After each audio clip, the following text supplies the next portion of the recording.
சிங்க குடும்பத்தில் ஒரு நரிக்குட்டி.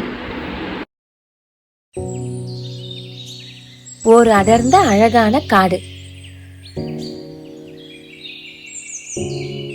அந்த காட்டுல ஒரு ஆண் சிங்கமும் ஒரு பெண் சிங்கமும் தனது 2 குட்டிகளுடன் சந்தோஷமா வாழ்ந்துட்டு வந்தது. நாள்தோறும் அந்த ஆண் சிங்கம் ஏதாவது ஒரு மிருகங்களை வேட்டையாடி கொண்டு வந்து தன் பெண் சிங்கத்திடம் கொடுக்கும். இந்த பெண் சிங்கம் அந்த உணவை தன் குட்டிகளுக்கு ஊட்டிவிட்டு அன்பாக வளர்த்து வந்தது.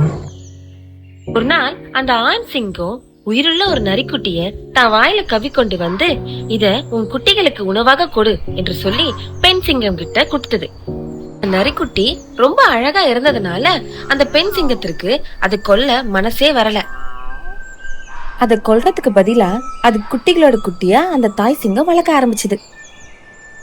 சிங்க குட்டிகளுடன் அந்த நரிக்குட்டியும் வளர ஆரம்பிச்சது. அதுங்க சந்தோஷமா காடு முழுவதும் சுத்த ஆரம்பிச்சதுங்க. ஒரு நாள் அந்த 2 சிங்க குட்டிங்களும் அந்த நரிக்குட்டியும் இறை தேடி காட்டுக்குள்ள போனாங்க. அப்போ ஒரு பெரிய யானை அந்த பக்கம் வந்தது. அதை பார்த்த உடனே அந்த நரிக்குட்டி பயந்து ஓடியது. உடனே அந்த சிங்கக்குட்டிங்க நரிக்குட்டிய பார்த்து, இப்படி பயந்து ஓடுவது சரிதானா என்று கிண்டல் செய்ய ஆரம்பிச்சாங்க. அதுக்கு அந்த நரிக்குட்டி, நான் எதுக்கு பயந்து ஓடணும், நான் ஒன்னே ஓடல என்ன அந்த சிங்கக்குட்டியோட சண்டைக்கு போச்சு. வீடு வந்து சேரும் வரை அந்த சிங்கக்குட்டிகளும் நரிக்குட்டியும் சண்டையிட்டுக் கொண்டே வந்தன.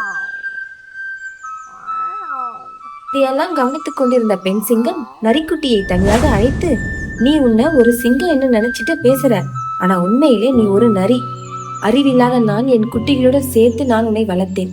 அவைகளும் உன்னை ஒரு வகை சிங்கம் என்று நினைத்துக் கொண்டிருக்கிறார்கள். உன் பிறப்பு என்ன என்று தெரிந்தால் அவர்கள் கொன்று விடுவார்கள். உண்மை தெரியறதுக்கும் இங்கிருந்து ஓடிவிடு என்றது அந்த தாய் சிங்கம். உடனே அங்கிருந்து அந்த நரிக்குட்டி அழுது கொண்டே ஓடிவிட்டது. நரி எவ்வளவுதான் சிங்கங்களோடு வளர்ந்தாலும் அது நரிதான். தோற்றம் மாறினும் உருவகம் ஒன்றே. இந்த கதை பிடிச்சிருந்தா லைக் பண்ணுங்க, ஷேர் பண்ணுங்க, சப்ஸ்கிரைப் பண்ணுங்க. இது போன்ற வீடியோகளுக்கு எங்க சேனலை தொடர்ந்து பாருங்க. நன்றி.